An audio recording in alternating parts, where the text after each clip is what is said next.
한국 화폐가 거기에 한국 역사적으로 유명한 그러니까 유인들을 중심으로 나오지만 그 배경에 되는 배경을 보시면 뭐 그 사람과 관련된 여러 가지 문화 정보가 담겨져 있습니다. 그래서 여러분들 이런 것도 한번 잘 알아두시면 다른 사람한테도 설명할 수 있고 또 보통의 한국 사람들도 그 화폐 속에 어떤 것들이 들어있는지 잘 모르니까 좀 자신 있게 말씀하실 수 있을 것 같아요. 자, 그러면 이번에는 그럼 우리가 본 지폐 속에서 본 그 옛날 분들이 어떤 사람이었는지 살펴보도록 하겠습니다. 각 나라의 화폐에는 그 나라를 대표하는 인물이나 그림, 문화 등이 담겨 있다. 그렇죠.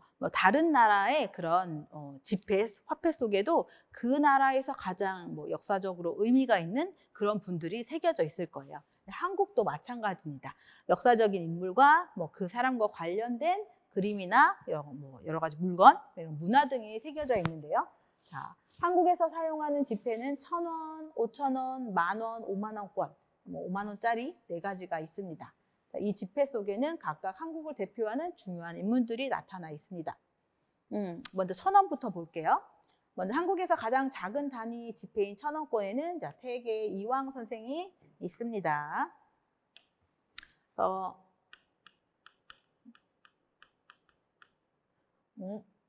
예전에 좀 이렇게 유명하신 분들은 이름이 있는데 이름 앞에 호라고 뭔가 그 사람을 대표할 수 있는 뭔가 알려주는 그런 다른 뭔가 별명 같은 이런 것 있거든요. 근데 이황 선생의 호가 퇴계예요. 퇴계의 의미가 뭐 이런 정치에서 이런 조정에서 물러나다 이런 의미를 가지고 있어요. 그래서 퇴계 이황이 1,000원짜리에 새겨져 있는데요. 자, 이황은 그럼 어떤 사람인지 보시면 조선을 대표하는 뛰어난 학자. 조선은 유교 사회이고 유교는 성리학을 바탕으로 합니다. 근데 이황 선생은 그 조선 초기의 사람이기 때문에 중국에서 성리학이 한국에 들어왔고 그 성리학이 정착하는 데 중요한 역할을 한 사람입니다. 그래서 유명한 뛰어난 학자이고 학문 수준이 높아서 중국이나 일본까지도 이름이 알려졌던 유명한 사람입니다. 자, 특히 그는 이분이 유명해진 이유는 이렇게 학문이 뛰어나면 옛날엔 학문이 뛰어난 사람들이 같이 정치도 해요. 그런데 이분은 정치를 하지 않고 관직의 뜻을 두지 않고 무엇에 뜻을 두다는 것은 그 사람의 목표, 목적을 무엇에 두다, 무엇에 가지다 그런 의미거든요. 관직은 정치, 지금으로 말하면 정부에서 일하는 사람, 일하는 자리 이런 게 되겠죠. 그래서 그런 뭔가 정부와 관련된 일에 목표를 두지 않고 고향에 내려와서 제자는 가르치는 학생들이죠. 학생을 교육하고 그리고 연구해요. 그래서 평생 뭔가 학문이 뛰어났지만 그걸로 돈을 벌기보다는 다른 사람들을 가르치고 그 학문을 연구하는데 평생을 바친 그런 분입니다. 학문을 연구하는데 일생을 바쳤다. 자기의 인생을 바친 거예요. 그러니까 평생 동안 열심히 최선을 다해서 연구를 했다. 그런 거죠. 그래서 1,000원짜리는 학자이자 교육자의 대표인 퇴계 이황 선생이 들어가 있습니다. 네, 5,000원권에는 조선을 대표하는 또 한 명의 학자인 이가 있다. 이의 호는 율곡이라고 합니다. 율곡. 자, 그는 이도 역시 퇴계 이황 선생과 마찬가지로 유명한 학자인데요. 자신의 학문을 통해서 사회를 개혁하기 위해 많은 노력을 하였다. 개혁하다는 무슨 의미예요? 사회를 개혁하다? 아주 새롭게 고치다, 새롭게 바꾸다 이런 의미가 개혁하다거든요. 차이가 있다면 두 분 다 유명한 훌륭한 학자인데 이황 선생은 뭔가 정치의 뜻이 없고 교육과 학문 연구에 뜻이 있었다면 이 선생은 학문을 통해서 연구를 해서 이걸 사회를 발전시키고 변화시키려고 한 사람이에요. 조금 더 뭔가 또 진취적 아니면 좀 더 능동적이라고 할 수 있죠. 그러니까 개혁하기 위해 많은 노력을 했다. 특히 유명한 게 1592년 한국에서 일본과 전쟁이 일어나요. 임진왜란이라고 하는데 일본에서 전쟁을 일으킬 것이라고 10년 전에 이미 예상을 했어요.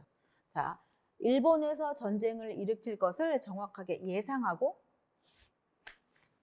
예상한 다음에 이걸 준비해야 한다. 이에 대해서 대비하다. 대비는 어떤 걸 예상하고 준비하다. 이런 게 대비잖아요. 10년 전에 이런 걸 예상하고 뭔가 그 전쟁을 준비해야 된다고 주장했어요. 그렇지만 뭐 10년 전이기 때문에 사람들이 그럴 거라고 믿지 않았죠. 하지만 안타깝게도 진짜로 이가 예상한 일이 이제 현실이 된 거예요. 아마 이가 학문을 통해서 그런 국제 정세, 국제 간의 관계 이런 것도 예상을 하고 뭔가 준비를 하려고 했지만 결국은 받아들여지지 않아서 전쟁이 일어나긴 했어요. 이게 그 주장이 그때 아마 사람들이 믿어줬더라면 그런 피해는 좀 막았을 수 있었겠죠. 그래서 율곡 이이 선생은 되게 유명한 학자로 한국을 대표하는 학자로 5천원권에 들어가 있습니다. 역사 위에서 가장 위대한 임금은 왕입니다. 왕으로 손꼽히다. 사람들이 손꼽히다의 원래 의미는 이런 거예요. 하나, 둘, 손가락을 이렇게 꼽다예요. 그러니까 가장 위대한 왕이라고 여겨지는, 생각하는 그런 의미로 이해하시면 돼요. 가장 훌륭한 왕이라고 생각하는 세종대왕이 나옵니다. 세종대왕은 외적의 침략을 막아내고 그러니까 외부로부터의 적, 그러니까 외국의 적이에요. 세종대왕이 그 시기에 보면 북쪽으로는 중국이 있지만 그 당시에는 중국이 여러 나라가 있었고요. 바다 건너 남쪽에는 일본이 있었죠. 외적의 침략을 막아내고, 침략은 뭔가 정당하지 않은 이유로 이렇게 공격하는 게 침략이죠. 침략을 막고, 오늘날 같은 한국의 영토, 지금 한국의 지도를, 지금의 북한까지 포함한 한국의 지도를 만든 사람이 세종대왕 시기입니다. 한국의 영토, 국가의 땅, 나라의 땅이에요. 한국의 지도를 만드는데 기여하였고, 세종대왕이 여러 가지를 만들었어요. 발명했어요. 하지만 그 당시에 한국의 외부로부터 한국을 지키는 데에도 큰 역할을 한 왕이에요. 그래서 여러 면에서 가장 훌륭한 왕으로 사람들이 손꼽습니다. 기여하다, 이거는 크게 도움을 주다, 큰 역할을 하다, 그런 의미거든요. 기여하다는 공헌하다, 또는 이바지하다, 이런 단어로 바꿀 수 있어요. 그래서 지금의 한국 영토를 만드는데 큰 역할을 하였고, 그다음에 과학기술, 아까 10,000원짜리 그 뒷면에서 여러 가지 사진 봤죠? 혼천이도 있었고, 또 과학기술을 발전시켰습니다. 근데 혼천이뿐만 아니라 세종대왕 시대에 만들어진 그런 과학기술 작품들이 많아요.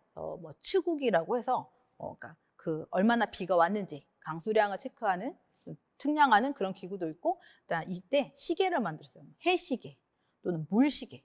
그래서 우리가 지금 사용하는 이런 시계는 그 당시에는 없었어요. 근데 시계도 굉장히 농사를 지을 때 굉장히 중요해요. 달력만큼 시계도 중요하기 때문에 세종대왕 시기에는 여러 가지 농사와 관련된 과학 기구들을 만들었습니다.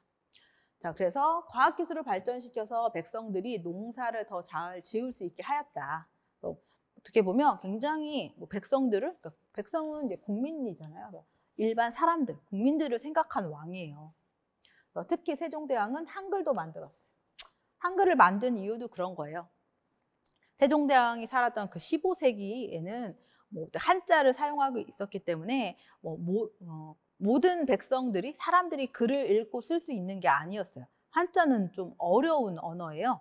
그래서 일부의 계층, 양반들만 한자를 배웠는데, 이런 걸 좀 안타깝게 여겨서, 그러니까 보통의 사람들도 다 글을 읽고 쓸 수 있으면 좋겠다. 그래서 만든 문자가 바로 한글입니다. 그래서 한글을 배우는 건 굉장히 쉬워요. 한국어가 쉽지는 않지만 한글 자체는 굉장히 체계적이고 과학적이고 배우기 쉽다라는 평가를 받고 있습니다. 세종대왕은 한글을 만들어서 많은 사람들이 글을 읽고 쓸 수 있게 하였다. 그래서 세종대왕이 한글을 만들었을 그 당시에 한글 만드는 것에 대해서 반대하는 사람들이 아주 많았다고 합니다. 한글을 만든 덕분에 가장 큰 도움을 받은 사람들은 여자들.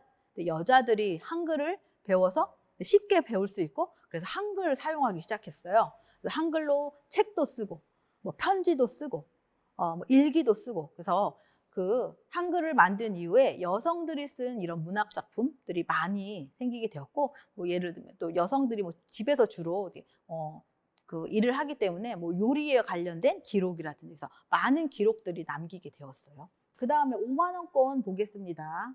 가장 최근에 만들어진 5만 원권에는 자, 집회 인물 중 유일하다, 하나밖에 없다 이런 의미죠. only one이에요. 유일한 여성인 심사임당이 그려져 있습니다. 네, 여러분 아까 또 말씀드린 것처럼 심사임당은 5천 원권에 있는 율곡 이희 선생의 어머니예요. 그래서 심사임당은 5천 원권에 나타나 있는 새겨져 있는 이희의 어머니이다. 심사임당은 아들인 이희를 훌륭한 학자로 키워냈을 뿐만 아니라 그래서 이 훌륭한 학자예요. 훌륭한 학자로 키운 어머니, 훌륭한 어머니로 사람들이 생각을 하고 있고요. 그다음에 남편이 성공할 수 있도록 돕는 대표적인 현모양처. 현모양처는 여러분들 이 단어 들어보신 적 있을 것 같아요. 현명한 어머니, 좋은 아내라는 의미예요. 그래서 뭐 주부인데 그냥 집에서 집안일만 하는 주부가 아니라 뭔가 가족들을 잘 돌보고 뭐 자식들을 잘 키워내고 그러니까 이런 아내를 우리가 현모양처라고 부르죠. 자, 특히 심사임당 그녀는 여성에 대한 차별이 심했던 뭔가 똑같이 대하지 않고 다르게 차이를 두고 대하는 게 차별이잖아요. 그래서 남자와 여자가 달라요. 그래서 남녀 차별. 조선 시대는 굉장히 보수적인 사회예요. 그래서 남자와 여자는 같이 할 수 없어요. 그리고 남자는 여자보다 조금 더 지위가 높은 그런 사회였기 때문에 여자들이 공부를 하거나 뭐 여자들이 어떤 활동을 자기가 하고 싶은 활동을 하거나 이런 것들은 좀 자유롭지 않은 그런 사회였죠. 차별이 심했던 남녀 차별이 심했던 조선 사회에서 이렇게 뛰어난 글과 그러니까 심사임당은 시인이기도 해요. 여러 가지 그런 시 작품을 남기기도 했거든요. 그림.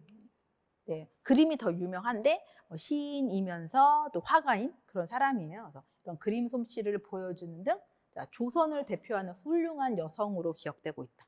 그래서 심사임당은 좀 여러 가지 의미가 있는데요. 첫 번째는 이희의 어머니로서 그리고 좋은 아내였고 그래도 한국의 대표적인 현모양처가 될 수 있고요. 그리고 두 번째의 의미는 조선시대에 남녀 차별이 심했는데도 불구하고 뭐 이런 그림과 시와 이런 작품을 남긴 예술인으로 5만 원권에 새겨져 있습니다. 네, 우리가 화폐 속에 들어가 있는 인물들을 봤고 우리가 심사임당이 조선시대 유명한 예술가라고 했으니까 관련되어서 뭐 조선시대 유명한 화가들 사진 몇 점 같이 보도록 하겠습니다. 조선 후기의 화가예요. 김홍도. 조선 전기의 그 조선 시대의 그림들을 보면 대부분 자연의 모습을 그대로 그린 그림들이 대부분인데 조선 후기에 이 화가가 보통 사람들, 그러니까 서민들의 살아가는 모습, 생활하는 모습을 그대로 그림을 그렸어요. 우리가 지금 생각하면 이게 뭔가 특별하지? 뭔가 사람들의 모습을 그리는 게 뭐 그림이 아닐까? 이렇게 생각하지만 조선시대에는 자연만 그렸었는데 이렇게 일반 사람을 그렸다는 것만으로도 뭔가 큰 변화가 되었습니다. 그래서 조선 후기의 화가 김홍도의 사진이 있고요. 보시면 씨름하는 모습, 서당, 학교에서 공부하는 모습, 사람들이 농사 짓는 모습 이런 사진들이 들어있고요. 그다음에 신윤복도 그냥 보통 사람들의 그림을 사진처럼 그대로 그린 그림으로 유명한데요. 신윤복도 여자들 많이 그렸어요. 네. 자, 그럼 여기까지 저희가 그 화폐를 통해서 화폐 속에 들어있는 그림과 인물들을 통해서 한국 역사에 대해서 좀 알아봤습니다.